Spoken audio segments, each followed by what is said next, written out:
All right. So can you hear me, Dr. Gittleman? I can hear you. Can you hear me? I can hear you wonderfully well. So thank you so much for joining us tonight. We got a super live and interested audience, and interested to talk about radical metabolism. So I'd like to just kind of preface your introduction as, I look at you as one of the really true pioneers in the field of functional medicine and nutrition. You've been around talking about these things for, a lot longer than a lot of people have been practicing it or have even known it existed. And so I just want to say thank you so much for coming on the show tonight, and thank you for all that you do and bringing such vital, helpful information to the world. So welcome. Thank you. It's a pleasure to be with you, Dr. Osborne. So let's dive in. You've got New York Times best-selling books, and what was the premise of writing another book? I mean, you've certainly put out a lot of information. Can you talk a little bit about why radical metabolism? Well, I was getting so tired of hearing from women that were either no to slow losers or women with thyroid issues, or the majority that have gotten their gallbladders out that all of a sudden had weight loss issues. So I figured that there were many of us with an over 40 metabolism, or people in their 20s and 30s whose bodies thought they had an over 40 metabolism. I figured there was got to be a missing link and some sort of connection between the gallbladder and the thyroid that nobody was exploring. So I set out to explore that, Dr. Osborne, and sure enough, there is a dramatic link between the two. So I wrote about that, my feelings about Hashimoto's, all the autoimmune illnesses that are coming out of the woodwork, and what we need to do to detoxify healthfully in a day and age where the toxins are just not only coming out of the woodwork with autoimmune illnesses as the result, but are really very challenging for so many of us. And so that's where radical metabolism had its roots. And I'm thinking of doing a radical metabolism cookbook because I see that there's a real need for people to get off grains, which is a message, of course, that you have promoted and championed, and yet get some wonderful foods that they can substitute. I like what you said. So many women were coming to you who were struggling, and one of the things that as I was reading through the book was women that struggle with a paleo diet already or struggle with a ketogenic diet already. Can you talk a little bit to that? I know one of your concepts is to bring in the right types of fat. Can you kind of dive into that a little bit and kind of explain what that really means? Well, yeah, because you're seeing almost every book that's on the bestseller list is a ketogenic diet, and people have discovered, it's like discovering sliced bread again.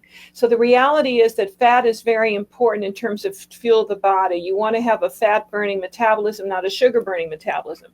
That we now know. But it's the type of fats. I mean, we've thrown the baby out with the bathwater. So it's not just saturated fats or the MCT oil fats that you're getting with coconut and coconut oil.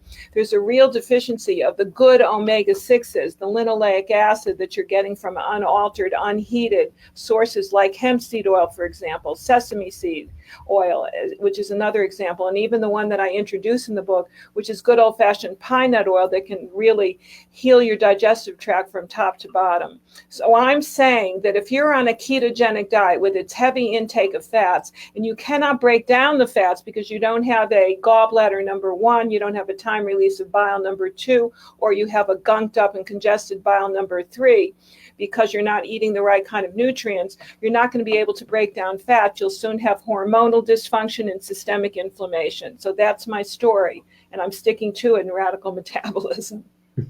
Love it.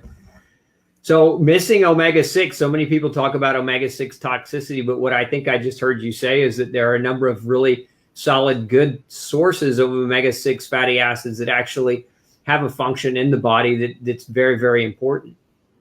Well, we do, and we used to talk about them in days gone by, and I can remember this in the 60s and 70s. We used to talk about the linoleic acid that is found in the omega-6s as being a vitamin. We called it vitamin F, very important for calcium transference. And so what we're looking at is not the commercial omega-6s, not the corn oils, and not the GMO-laden canola oils, or even sunflower seed oil that's altered and full of hexane. We're looking at pure, unadulterated, unheated, cold-pressed oils. cells, which are extremely important for feeding the mitochondria, number one, and being a structural component of the cell membrane, number two, which is the gatekeeper. So I make a really strong stance in here for getting back certain omega-6s in the diet, because if you overheat an omega-3, it becomes toxic, but nobody's talking about that. Everybody's kind of rehashing we get too many omega-6s, which we do, but they're the wrong kind. The exact ratio, Dr. Osborne, is 4-to-1 in favor of omega-6 to omega-3. So we've gotten the omega-3 message with the flaxseed oil, the chia, the sacha inchi these days, as well as fish oil. But nobody is really championing the need for the good omega-6s. So I've come along in radical metabolism, and I'm getting on the bandwagon and saying, hemp, hemp, hooray. Hemp, hemp, hooray. I love it. So you've mentioned fat and omega-6 missing. And let's talk a little bit about fat digestion. That's one of your 5 principles, is getting the gallbladder back online in the book. Can you talk a little bit about the gallbladder and how people might understand if they've got gallbladder problems or bile sequestration problems, etc.?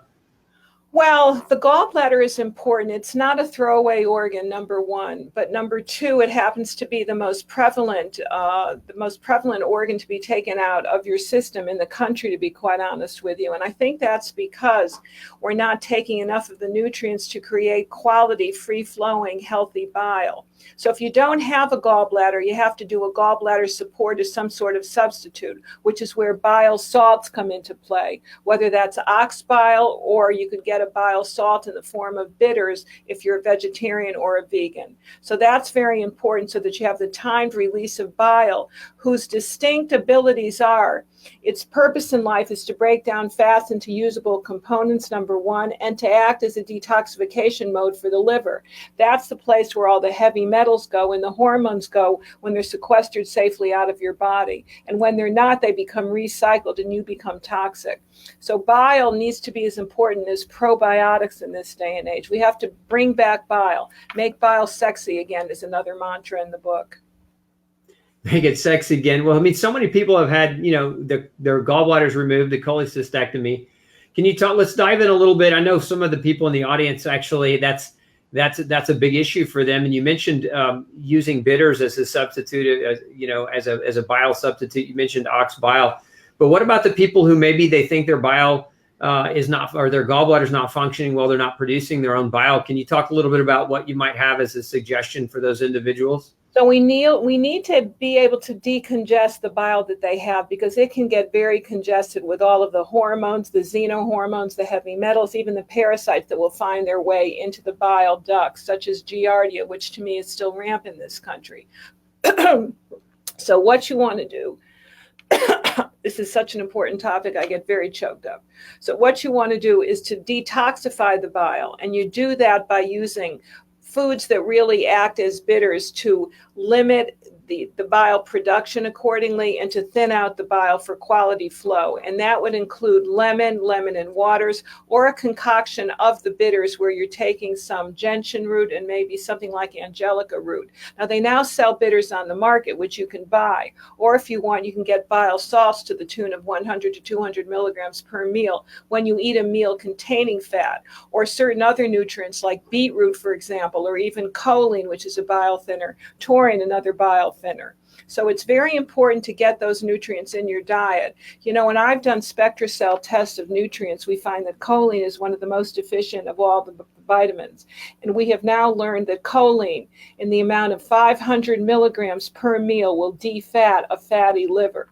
So it's very important as a defatter of all fats, and very important for quality bile. And those are nutrients that are heavily deficient in the current American diet. Yeah, I love that you mentioned testing with SpectraCell. So many people, they will purchase supplements. They'll try this or they'll try that, but just the fact that you can do testing that can actually take some of that guesswork out, and choline, of course, being one of the things that can be measured, with that test. I see what you see. I see a lot of choline deficiency in people. It's unbelievable. And the other thing that we see that nobody is talking about, but that I talk about, of course, in radical metabolism, is the idea that a lot of problems with the gallbladder have to do with hidden food allergies and hidden food sensitivities. And when I did the research, I learned of a very small study, but very, I think, predictive study back in the 1960s, which identified 3 top foods for people that were experiencing terrible gallbladder pain. And when those 3 foods were eliminated, the pain went away and people were able to keep their precious gallbladders. So there's a food sensitivity link as well, which is greatly overlooked in this country today.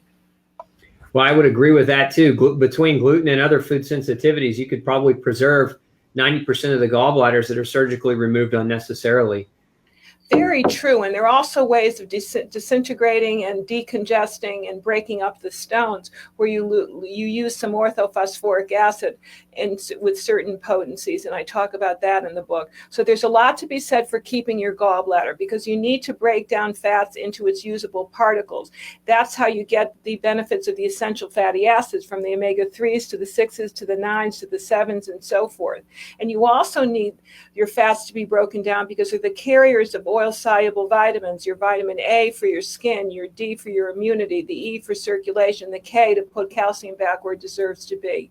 So you need those fat-soluble vitamins. And you and I both know that when people take that SpectraCell test, we see a lot of deficiencies of vitamin K, we're seeing vitamin D, and also quite a lot of vitamin E these days. So all of those vitamins seem to be very deficient. And I think it's because of a lack of the building blocks that you need to break down fats, which then connect into the thyroid because they trigger an enzyme, which allows your thyroid to use T4 and make it more successfully into the active thyroid T3.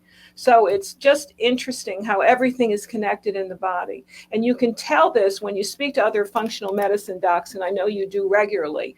They'll all tell you that when a woman has her gallbladder out, within 3 to 4 months, she'll start gaining weight, and then there becomes a hormonal issue. Well, that's because you're not producing enough bile in a timed format. So you need to take the bile substitutes or the herbal substitutes or the bitters so that you get the bile timed accordingly. You've mentioned bitters a number of times. Can you give the audience just some of the natural bitters they can take in food form? The lemon peel is a great bitter. Make sure it's organic. Lemon peel and orange peel are great bitters. Ginger is a great bitter. Grapefruit is a great bitter. That's why there was such an important grapefruit diet years ago. It had to do with the bitter, which is a kind of a polyphenol in the grapefruit.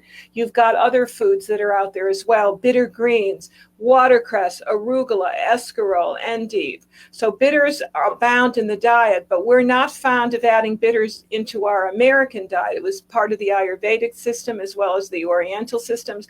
We have forgotten about the need for bitters. Good for digestion, and the intake of bitters also feeds the skinny bug, so it's good to keep a skinny gut. So this impacts every organ, every tissue in the body. So I say bring bitters back.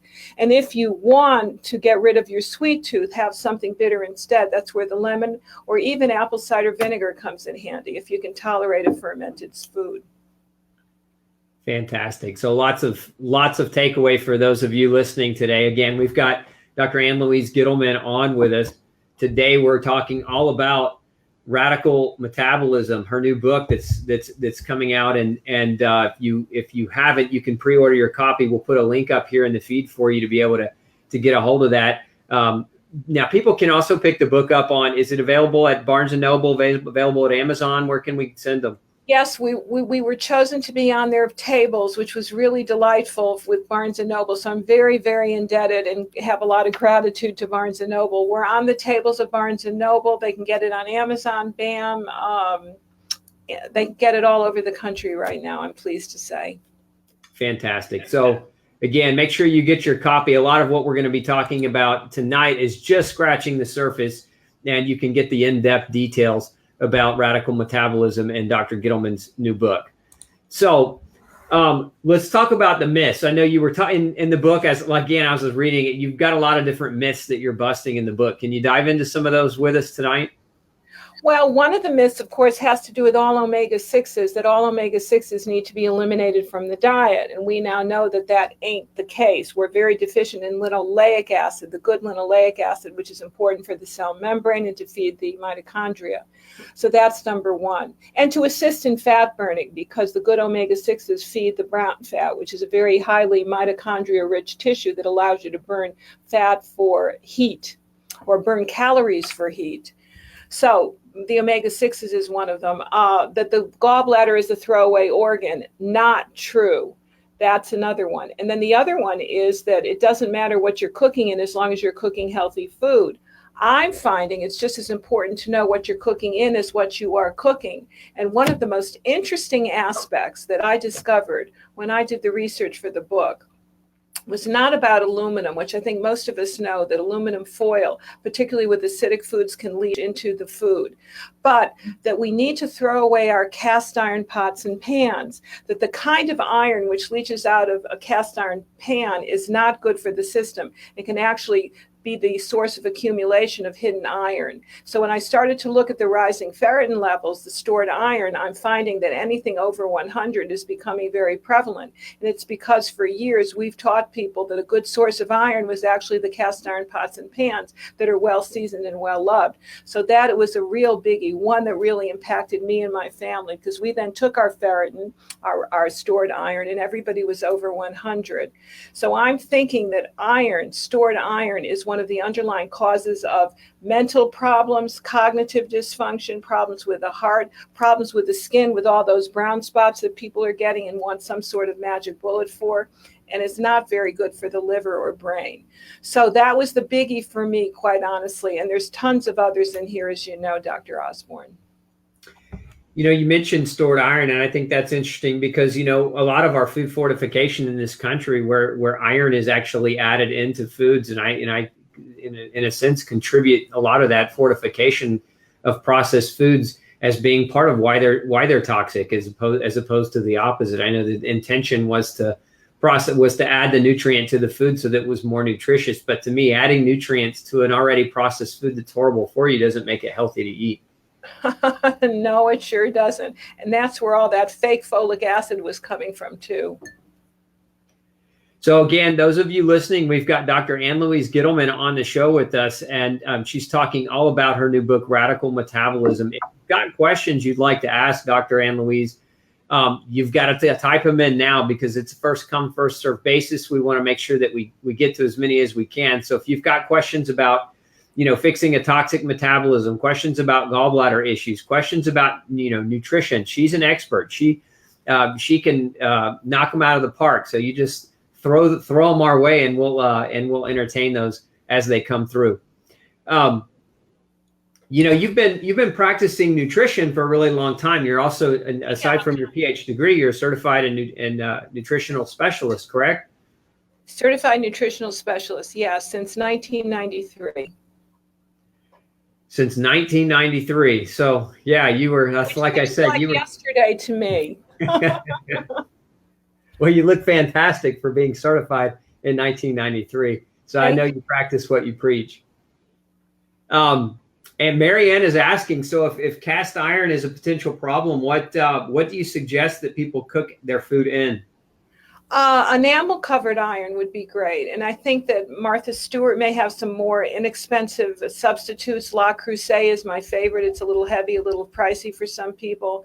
A high grade stainless steel would be good without aluminum or nickel. There's a whole list in the book. Glass, Pyrex. There are lots of good things that you can use. And even clay, you know, an unglazed clay would be very helpful because cooking food by infrared light is also very healing. You mentioned enamel-coated cast iron. That's actually, I actually use La Creuset, the brand, myself. So thank you for mentioning that people don't have to throw away their La Creuset. No, they don't. But it was a real shocker, and I just have to say, because for years in all my books, I was talking about the importance of using a little cast iron if you were anemic, and now we're finding that it really does just the opposite. There's a lot of information now about hidden iron. It's not just for those with hemochromatosis or iron overload. That is a biggie. If you still have health problems and they're unresolved, get your ferritin levels checked, as you well know, Dr. Osborne. Absolutely. I check it on every person that walks in the door. Let me ask you another question. So iron, how much of the cast iron do you think is a problem for the iron versus, let's just say, like stuff that's made in China that maybe is a little of iron and maybe is a little of other toxic elements? Have you ever done any testing that would indicate or that would make you suspect that? No, but I know that there is a lot of lead coming through a lot of the Chinese made or glazed products, so I stay away from those as well. Okay. Next question, Annie King. What is the most important protocol if you don't have a gallbladder? If is there? I guess I don't know how to maybe rephrase that question. Because we kind of asked it earlier. What do you do if you don't have a gallbladder? I mean, you mentioned bile salts, you mentioned bitters. Is there something more specific?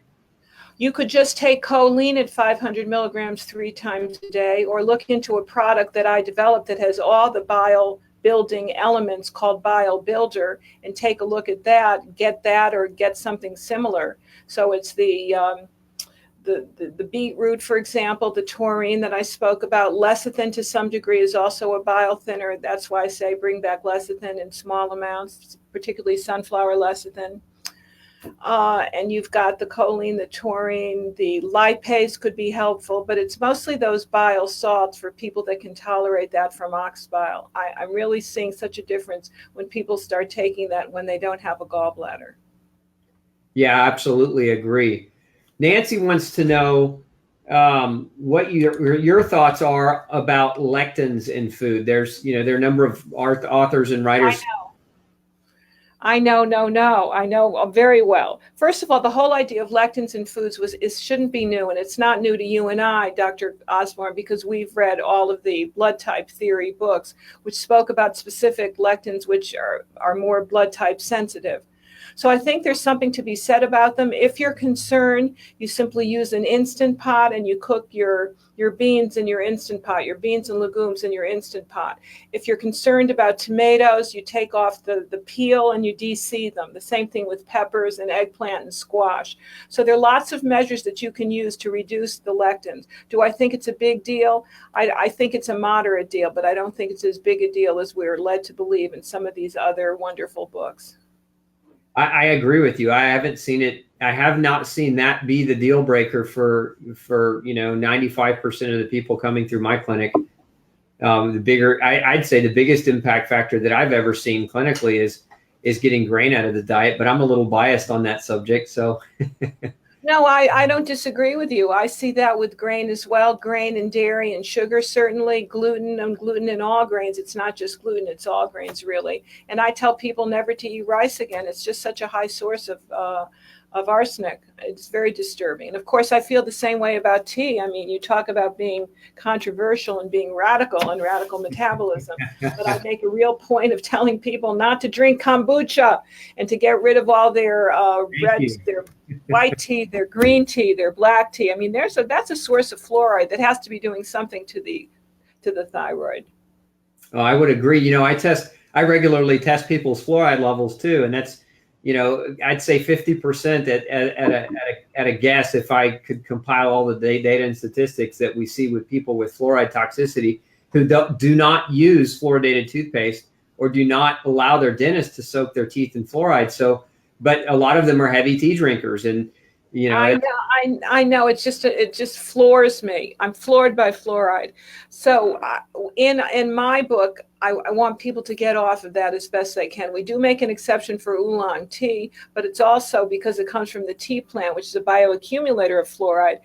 Not ideal if in fact you've got issues with your thyroid or with your skin. I've seen a lot of acne connected to excess fluoride in the body.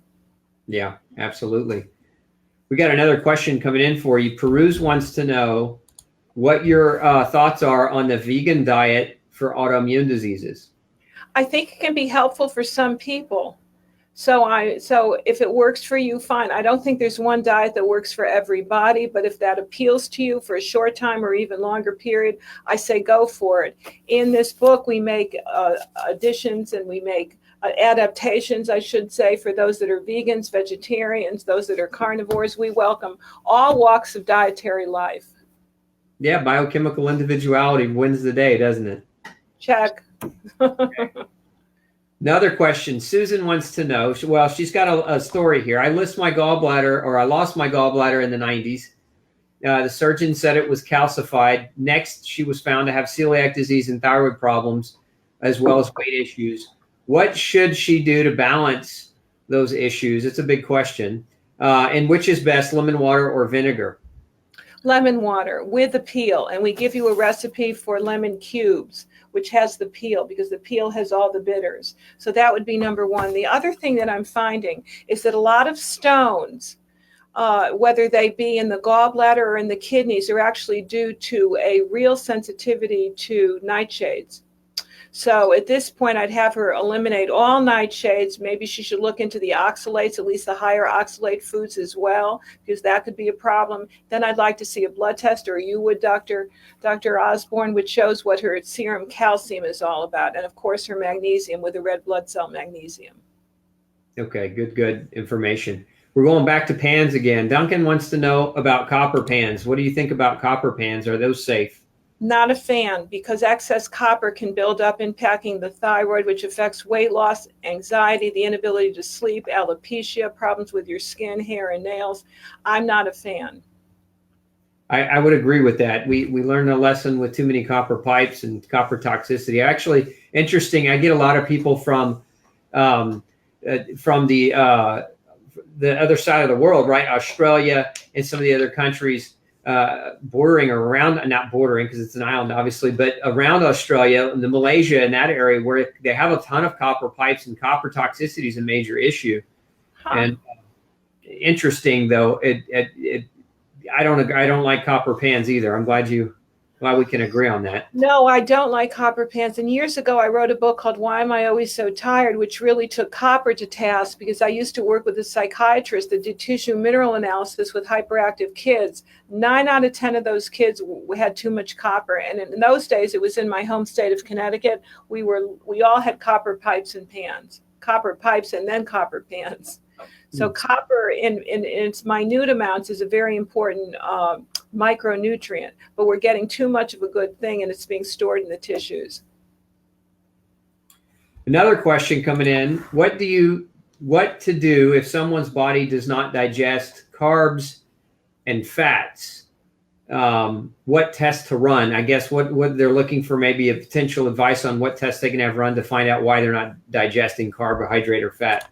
Well, we want to find out what their blood type is. Usually, if you're a blood type A, you've got a real problem in digestion. That would be my first suggestion. And we could do a hydrochloric acid test. So that would be a test for HCl, because I find when people can't digest protein, which is an HCl, which is linked to HCl digestion, then they don't digest fats or carbohydrates either. So I think we need to do a HCl test, hydrochloric acid test, and I'm hopeful that you're offering that kind of a thing. And if not, maybe you will, Dr. Osborne. No, we that's part of what we look for. That's absolutely part of what we look for. See, you're so on top of all these things. You're so ahead of so many other integrative functional medicine docs. I'm really pleased to know that. Well, thank you. Thank you so much. Karen wants to know what your opinion is of reverse osmosis as a way for purifying water. I think it's a great technique. I like reverse osmosis, but you also need kind of a, it's some sort of ceramic block for the parasites, because we got a lot of parasites coming through the water, a lot of flukes. I have no idea where the heck they're coming from, but you need something to block parasites as well. So you need like a 3-phase system that you need for the whole house, and get your water analyzed for your particular area. I live in the great state of Idaho. We have a ton of uranium out here, and so we found uranium in the water. I have a special filter which blocks uranium. Other areas may have uranium, maybe fluoride, maybe chloride, but you need something very specific to be customized to where you live and your locale. And there is a connection with a resource right in this book for that very issue. So test your water just like you would test yourself. Personalized medicine. Heck yes. If not, you're floating in the wind. You have got to personalize what you need with functional medicine testing, from the poop to the urine to the hair to the saliva, and also get your water tested. Get your home tested for EMFs, for God's sake. That's a real issue in this day and age. It's one of the biggest toxins we have besides glyphosates. Yeah, EMF is fastly becoming a major problem, isn't it? Yes, and I wrote another book about that in 2010 called Zapped. So I've been there, seen it, done that, and all of this just makes for a toxic waste dump that you're exposed to on a daily basis. You need 3 livers in this day and age, Dr. Osborne, to detoxify. Not just 1 anymore, but 3. You know, you mentioned DMF. You mentioned earlier glutens and food allergies. And you know, I was reading in your book earlier about all the different things that can really damage a gallbladder. Can you just kind of highlight some additional things that you see that are just toxic to the gallbladder? Because I mean, that's been a big part of our conversation tonight. Very toxic to the gallbladder, I would say, would be very high oxalate foods, number 1, that could precipitate stones, because so many stones are made from calcium. So high oxalate foods would be number 1. The nightshades that we spoke about, if you can't resolve your gallbladder in any other way, get rid of your nightshades for at least 3 months, number 2. Very heavy duty fats. And that is also saturated fats, which a lot of people can't break down properly. You know, your creams, your dairy fat, your milk fat, your animal fat, that would be an issue as well. And I'm also thinking a lot of sugar could also be an issue with those people that have gallbladder issues. A lot of tension, a lot of stress, because you're not producing hydrochloric acid, which then triggers the gallbladder to release its bile. So there are a number of lifestyle issues that you can control. But I think having some sort of element to detoxify and to digest is very important. And that's where a bile support or a bile builder, like the one that you'll find in the book or some other substitutes, is very helpful for people.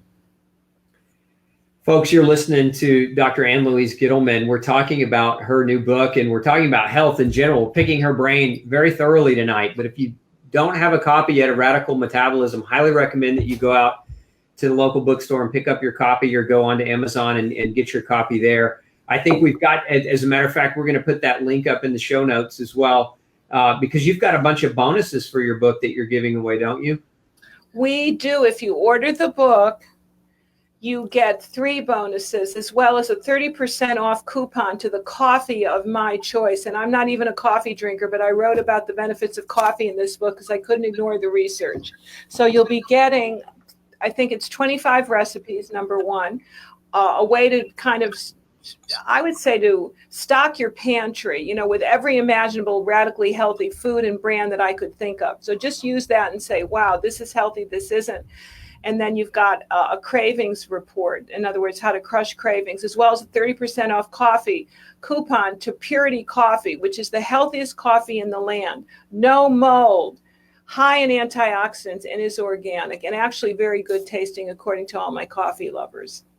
So it tastes good, and it's mold free, and so you get the benefit without the toxic detriment. So many people I see today have mycotoxins circulating in their bodies, and a big part of that is the overconsumption of coffee.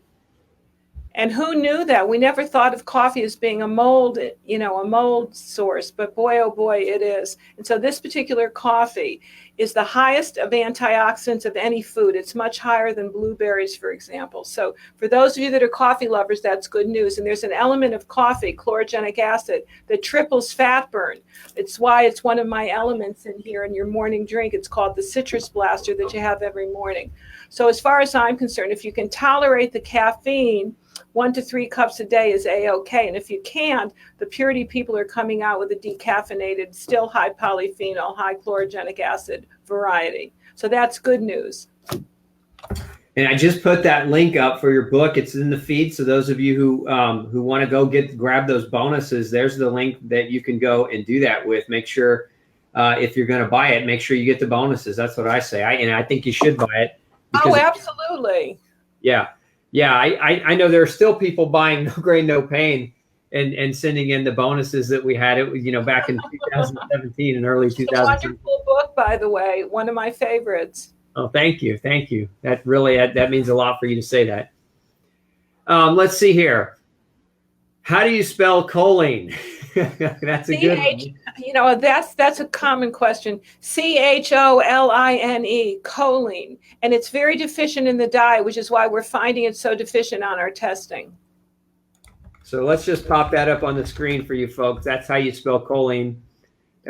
Good question, because there are no dumb questions. Sometimes there's so many different words and science and chemistry that they all kind of start meshing together and sounding alike. But this is a biggie because of what it does. It defats the liver. Very important. It's kind of like a B vitamin that nobody's talking about, deficient in the system, but it will defat your liver in no time if you get the right amounts. Yeah, absolutely.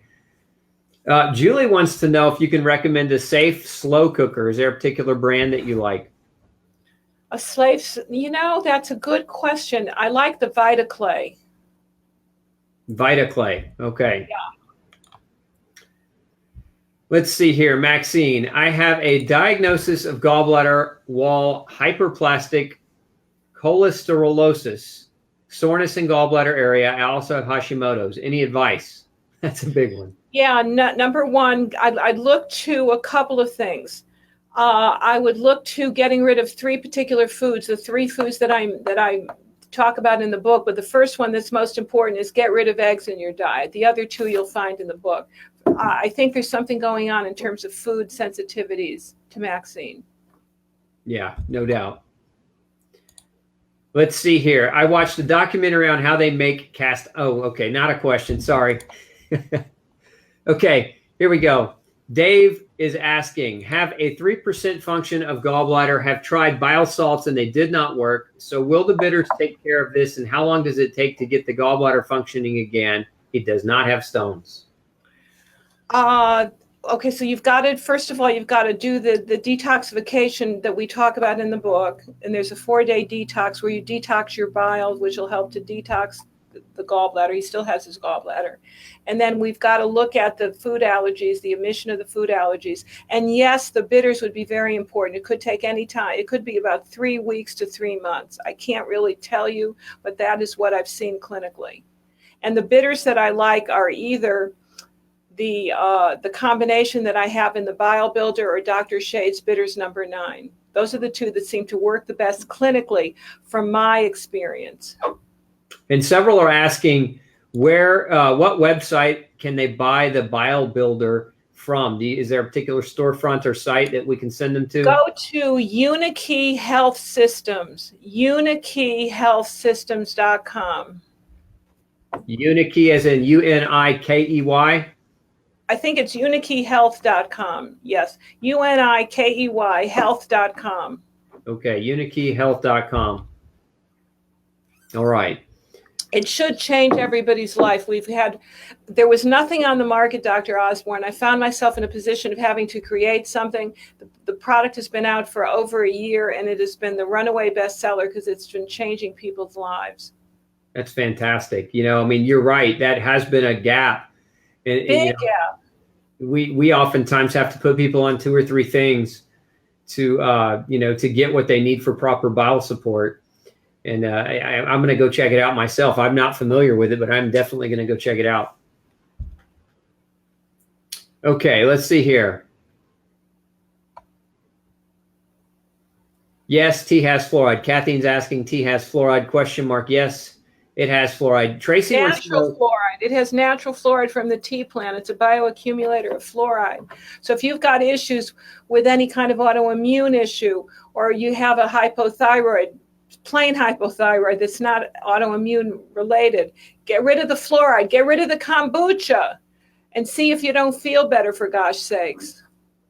Yeah, I'm so glad you're saying get rid of the kombucha. It's such a myth that's out there about how wonderful and how much people should be drinking it as often as possible.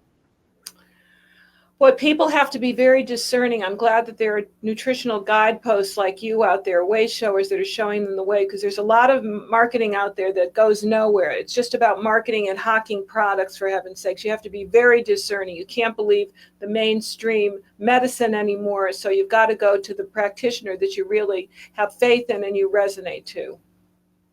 Absolutely. Ezrin wants to know, or Urson wants to know, what your thoughts are on intermittent fasting.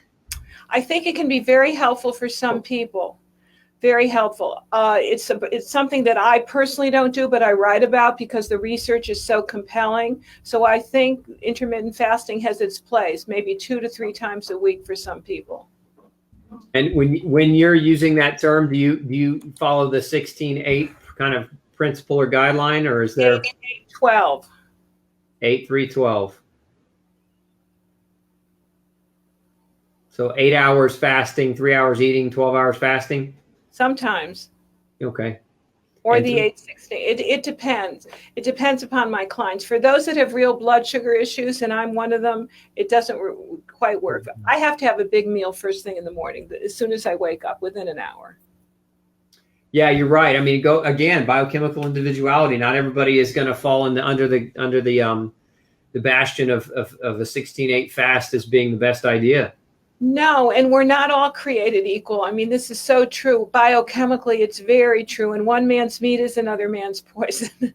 And so I don't take a firm stand on most things. I mean, there's certain things that we now know. The fluoride in tea, for example, is something that we know is a biochemical fact. Some people have the ability to detoxify it better than others, and other people don't. But I believe that there's so many common areas of sickness in this day and age. You have to be looking for some sort of environmental pattern. And by gosh, to me, it's in the tea. I think the tea has it. What are your thoughts about herbal teas? Shannon is asking, are there any herbal teas that can be consumed, or is it just yes. I'm in love with dandelion root tea and hibiscus tea and rooibos tea. I love those 3 teas. Very high in polyphenols and antioxidants. So there you go. Tea is not taken away, folks. We're not taking away tea. No, it's just the ones you really like that we take away. The food police. Yeah, that's what we are. Gabazaba. I don't know if I pronounced your name correctly, but it looks like they're asking about red wine, beneficial or harmful? I think it's beneficial because it reduces iron. That's why I think it's beneficial. So get it. Hopefully glyphosate free, hopefully it's organic, but I think it's beneficial because of what it does to the iron. It blocks the absorption of iron when you're having red meat at your meal. So, I'm glad you mentioned that, get it glyphosate free and organic, because that's a major problem in wine, especially grown here in the US. It's a big problem. Glyphosates are the biggest problem. To me, nano-aluminum is the second. And then, of course, we got EMFs. So you do the best you can and get a glyphosate-free brand. I'm hopeful that they're going to be labeling those soon. With that recent lawsuit, I would think we're going to see more and more and more on this, hopefully in the right direction. That's a blessing. Definitely. Tina wants to know what advice you have for cystic acne. Get rid of the fluoride, number 1. Get rid of that fluoride, number 1. And number 2, look at the toothpaste, get rid of the tea, get rid of the black tea, the green tea, the white tea, get rid of the sugar, get rid of fruits for 2 weeks and see if it doesn't clear up. Yeah, get rid of those things. You're really knocking them out of the park. Dr. Gittleman. Well, I've been around long enough. I've had the experience, Dr. Osborne. I mean, I kind of know how to work with people because I've worked with so many people since the 1980s. Yeah, I've had a lot of guests on the show, and I'm enjoying this. This is fun for me. Thank you. That's wonderful. We have to get together when I'm in Texas soon. Absolutely. Yeah, we'll have to bring you down and we can hang out together. Okay, let's see here. Boy, we got so many questions coming in. So Kathleen wants to know, is kombucha bad only because of the tea base, or is there something else? It's the tea base and the fluoride, and it creates all these wild yeast that I don't think some people can handle. It can keep people up for days with a lot of hyperactivity. So it's not good for everybody. Let me just put it that way. Let's see. Does fast food dissolve gallstones? You're talking about standard processed fast food. Yes, it's very helpful. And I talk about it in the book. Okay. Again, those of you just tuning in, we've got a good audience tonight, and we're talking about radical metabolism. If you haven't gotten your copy of Dr. Gittleman's book, highly encourage you to do so. Go pick up your copy at Barnes & Noble. You can get it on Amazon. But whatever you do, follow the link. We put it up in the feed earlier. It's there. It's you can pick that up, and there's a lot of bonuses that you can pick up when you order, going through that link. So, if you want to get the bonuses, purchase it online through that link. Okay, let's see here.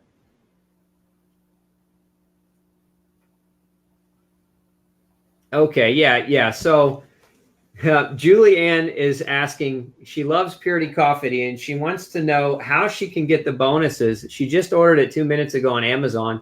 So if she's already ordered it, is there a way for her to retroactively get those bonuses? Go. If you just ordered it, thank you very much, because our book is almost on the New York Times bestseller list. So that's really appreciated. With all of you that ordered the book. So you can go back retroactively to radicalmetabolism.com, and then there's a form there. Just put the order form in the little form. So there's an order number from Amazon. Put it in there, and you'll be getting an email. And then check your emails. Check spam and junk and promotions, because it'll come immediately. Maybe within 2 to 3 hours. I shouldn't say that, but it will come out. You'll get that. So either way, we've got you covered. And then you can be in a special radical group where I'll still answer more questions. Even better, more bonuses. More bonuses, yes, indeed. Okay, let's see here. Andrea D is asking, she takes phosphatidylcholine. Is that appropriate as a choline supplement? Phosphatidylcholine. That's a very good supplement because it's a neurotransmitter. It doesn't quite do what the regular choline tartrate does. So I would use both, quite frankly. So phosphatidylcholine is appropriate more for neurological health, not so much for gallbladder and liver. Yes. Okay. All righty. Oh, well, we got to answer this one. Tracy wants to know if there's any hope if you have already lost your gallbladder. There's a lot of hope. The hope is, that's why I wrote this book, Tracy. It's for people like you, or that are about to lose their gallbladder, or have a sluggish gallbladder, or have stones. Lots of hope. Get the book. You'll see everything that you need to do. You'll see it in the diet. You'll see it in the detox. You'll see it in the supplements. Yeah, absolutely. There's always hope. When hope is lost, we're hopeless, and there's no hope in that. And there's hope. You just got to be looking in the right place. Okay. Well, the questions just don't keep coming. I want to dive a little bit into how people can find you. Obviously, they can pick up your book now. And those of you listening tonight, if you're appreciating Dr. Gittleman's time and answering your questions, please get a copy of her book and support her. You have no idea, as an author, hitting the New York Times list and selling the book within a certain time frame is very, very important for authors. And that, if you can help her do that, that will help get her book into more living rooms, into more homes. And remember, our mission at Dr. Peter Osborne is we are trying to help 100 million chronically sick people find answers. And so helping Dr. Gittleman is helping me help 100 million people. So please, please, please, if you are struggling, go and get a copy and pick up a copy of her book. But Dr. Gittleman, how can people connect with you, even outside of the book? Is there somewhere we can send them to connect with you directly? They can go to AnnLouise.com. We can go to AnnLouise.com or my Facebook page, the professional Facebook page. Okay. Easy enough. Easy peasy. Easy peasy. I love the internet because it's just so easy to type it in and just go find it, right? It's truly a blessing.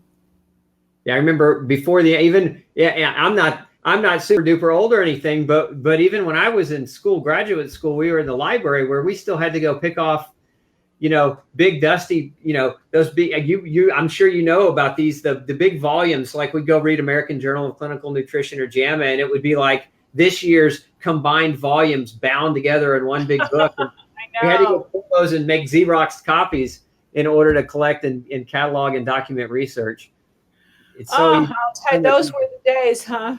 Well, I had a database that I had collected of 10,000 studies over the 4 years of graduate school and reading, because I was just a research hog. But that's what we did. We blew off those dusty books every day. I'd spend 3 or 4 hours after classes going into the library and doing more research. Okay, let's see here. Looks like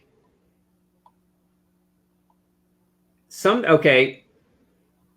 Yeah, I like this. This is a good follow-up question, and we'll wrap it up with this one. Marianne is asking, phosphatidylcholine has soy. Is this derivative detrimental? No. So let's talk about that. Phosphatidylcholine usually comes from, and it should say so on the label, a non-GMO soy.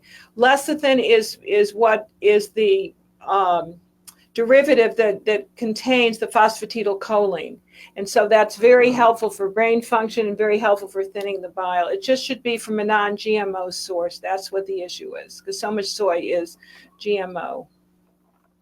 Years ago, and I know, Dr. Osborne, you'll agree with me, lecithin was a big deal. I mean, I used to work in health food stores as a kid, and everybody that came in would be looking for lecithin because it's what thinned their cholesterol, it's what thinned the bile. In this day and age, we've kind of thrown the baby out with the bathwater because all soy is so toxic, it's full of hormones and it's GMO, but not if it's non-GMO, and lecithin is the end product. Very important for the skin, the hair, the nails, good for hormones, and good for thinning the congested bile. Very important because it's contained in the bile itself. It's one of the components is lecithin. Yeah, I couldn't agree more. I mean, you've got to, obviously you don't want to buy supplements or products with genetically modified ingredients, particularly. So a lot of your soy-based products are that. So just look for the non-GMO approval label or look for organic on the label, and you should be okay. You betcha. Well, Dr. Gittleman, this has been a great little show tonight. I really appreciate what fun we had. Didn't we have fun? We did. I think we could just sit here and just chat back and forth all night. So people can find you online and they can pick up a copy of Radical Metabolism. Make sure, folks, if you get your copy, you use the link that we provided for you and you get those bonuses. And if you've already bought a copy, as many of you have already tonight, then just reach out to her team and they can take care of you and get those bonuses retroactively. We're not denying any bonuses of anyone tonight.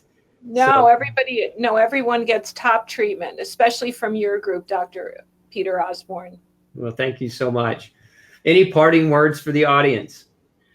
I think there's hope that everybody can eat their way to a faster metabolism, to a better thyroid, and to keep their gallbladder, or to have the proper gallbladder substitutes if it's currently missing. Absolutely. Absolutely. So again, those of you who are tuning in tonight, go get your copy of Radical Metabolism.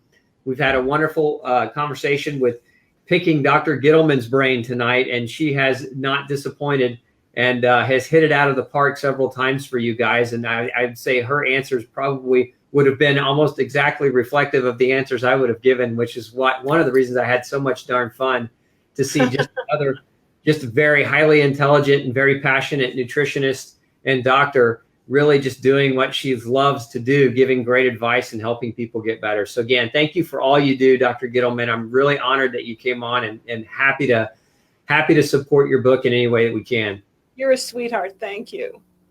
Have a great evening. And those of you tuning in, don't forget that we need to get this information out to more people. So that means you need to help us by sharing. So hit the share button. If you know somebody that you love who's had their gallbladder removed, if you know somebody who's struggling with health issues and this information might be the solution or the answers for them, make sure you share it with them. Don't hold back. Don't be stingy. We're not stingy with you, so don't be stingy with them. Help us save 100 million lives across the world of chronically sick people.